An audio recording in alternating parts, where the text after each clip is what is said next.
अक्लमंद दरवेश और 3 व्यापारी। ये बहुत पुराने समय की बात है। एक छोटे से गांव में एक अक्लमंद दरवेश रहता था। लोग दूर दूर से अपनी परेशानियां लेकर उसके पास आते थे। वह बहुत नेक और बुद्धिमान इंसान था। एक दिन 3 व्यापारी यात्रा पर निकले।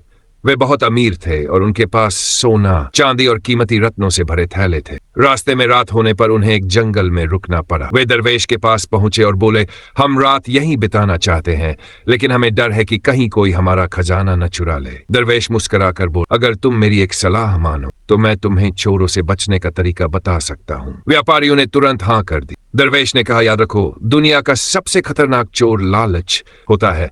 अगर तुम उससे बच गए तो तुम्हारा खजाना हमेशा सुरक्षित रहेगा। तीनों व्यापारी हंसने लगे और बोले, हम तो बहुत चालाक है, हमें कोई चोर धोखा नहीं दे सकता। रात को उन्होंने तय किया कि बारी बारी से खजाने की रखवाली करेंगे। पहले व्यापारी की पहरेदारी की बारी आई। जैसे ही उसकी नजर सोने पर पड़ी, उसके मन में लालच आ गया। उसने सोचा, अगर मैं अपने दोनों साथियों को मार दूं तो सारा खजाना मेरा हो जाएगा। उसने खाने में जहर मिलाने की योजना बनाई। जब दूसरे व्यापारी की बारी आई तो उसने भी वैसा ही सोचा और तीसरे व्यापारी को मारने की योजना बना ली। तीसरा व्यापारी भी लालची निकला। उसने तय किया कि जैसे ही बाकी दोनों सो जाएंगे वह उन्हें मार डालेगा। सुबह होते होते तीनों व्यापारी मारे जा चुके थे।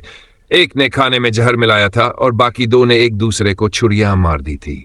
दरवेश ने गहरी सांस ली और कहा, मैंने पहले ही कहा था कि सबसे खतरनाक चोर लालच होता है, लेकिन तुमने मेरी बात नहीं मानी। नैतिक शिक्षा।